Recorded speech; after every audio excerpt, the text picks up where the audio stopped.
Okay, so this is John, everybody. John is one of the singers of the AML Golden Voice Studio. He is also a teacher, a veteran teacher at our studios, and we're just going to be working on placement of the consonants together with the vowels. And we're talking about height placement of the throat so that the throat remains open and unpressurized, so that we can then carry the voice into high range and not feel pressure to have to reach to get to high notes. First letter we're going to work on is the B letter in the alphabet. So when we do when we're placing consonants, John, we want to, the B is a labial, basically a labial consonant, and labial means lips, so it's where lips join. They're meant to seal, but they're not meant to press, because if they press, we get an airlock pressure sitting directly under the vocal cords, and we don't want to create that air pressure locking under the vocal folds, which stiffens up the ligament of the fold, and then they lose flexibility to move quickly. Okay, which then would require more air pressure to get them moving, because they've been stiffened up and we haven't even started the sound yet. So what we want to do is we want to close the lips lightly together, seal it so that there's no air escape, and the moment you go from B to the letter I, B, E, B, E, and not B, B. You know, if you hear that, that's the vocals go B. Notice your larynx will be pushing down and moving forward if you're closing your vocal cords and putting and locking pressure under the vocal folds, and you haven't even started yet to release the tone. So that's a no-no. What we would like to feel is a slight rise in the larynx and maybe a forward motion in some cases when we're releasing from the B to the E vowel. So you'll feel B, B, and the vibration must always start on the roof of the mouth and ringing off the teeth the moment you release the B. So you're going to go B, B. That's what it looks like, okay? So we're not singing in here. We're singing always on the roof of the mouth. So here we go. B, 2, 3, 4. B, B,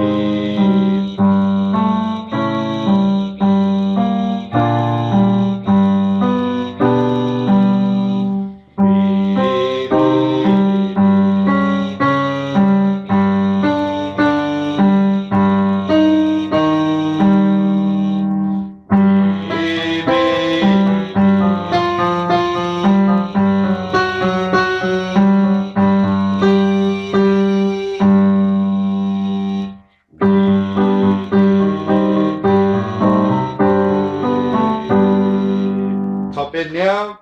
2, 3, 4. Now, from the B, can we get to a bigger sort of, yeah, but when we open our jaws much further to create a bigger sound, we don't want to end up with a tongue in low position on an E vowel. The E vowel, the tongue must rotate right. The lower the jaw extends, the more the tongue curls over. And we pronounce the E and all vowels with the middle to the back end of the tongue tensing up more than the front end. Front end remains connected. It's this end here that must tense up the most, and feel that E just coming off the top of the tongue at the back. So B.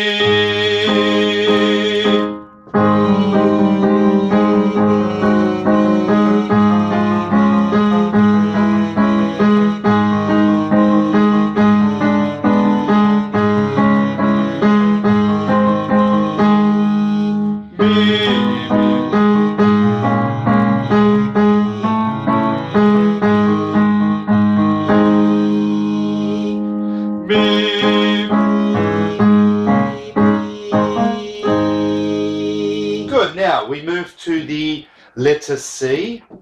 In the Italian language, the letter C has no cough in it. It has no allowance of air escape. And this is why the Italian language is a fantastic language to sing in, because apart from the letter F, there isn't much air escape in most other consonants, except for the sh sound, as in scienza. But in Italian, the sh sound is a lot more sealed. It doesn't have sh so much air escape in it. The S is a sibilant consonant, which we'll come to later, but the S is very compressed at the teeth and not very airy and breathy. Okay, so we're going to be doing the G sound. Now, when we do a C, the tip of the tongue is connected at the front, the back of the tongue rises and seals against the soft palate. Once it seals, we're only breaking the connection, but without any air escape or any coughing. So, ki, ki, ki. Okay? And we do that minimal split, but we don't press down on the larynx with the back of the tongue. That's a no-no. What we do want is ki, ki, ki. Okay? Ki, yeah, ki,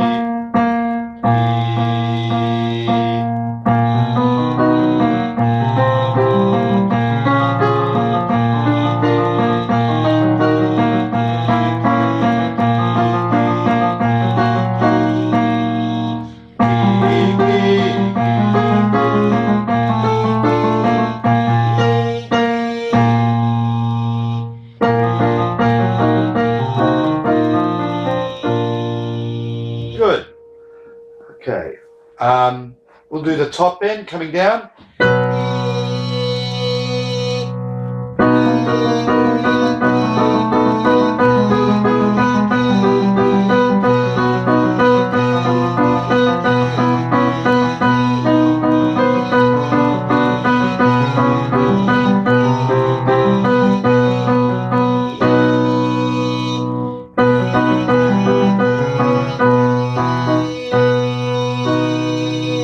Good.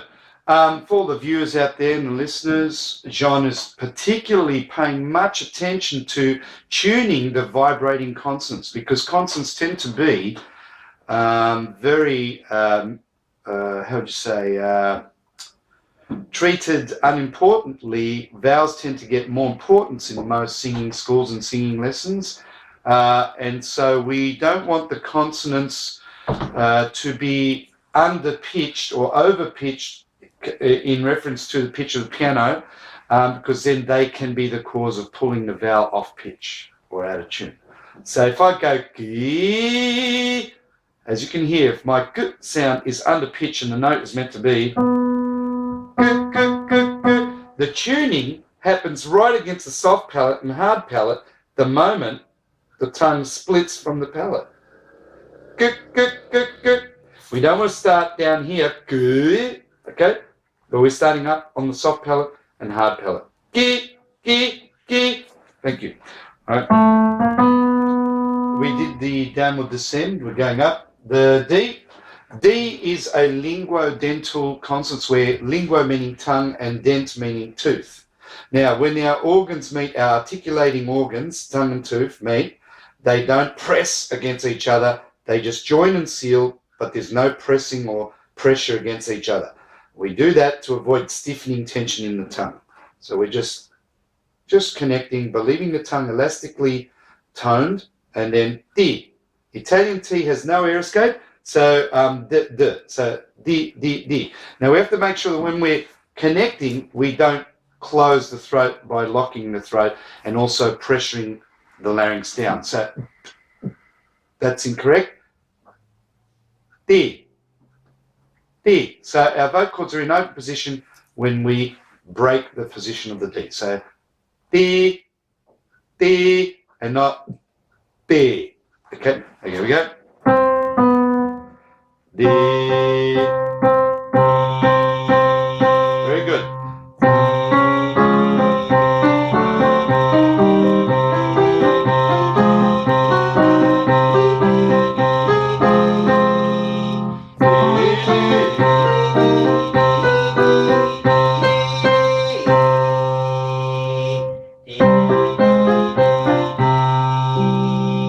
Top end, 2, 3, go.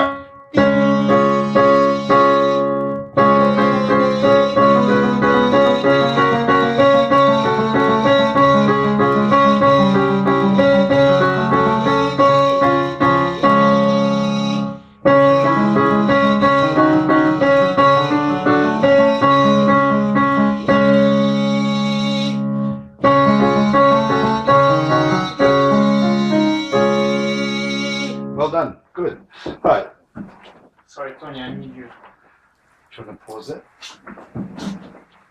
You can actually stop that, and then we'll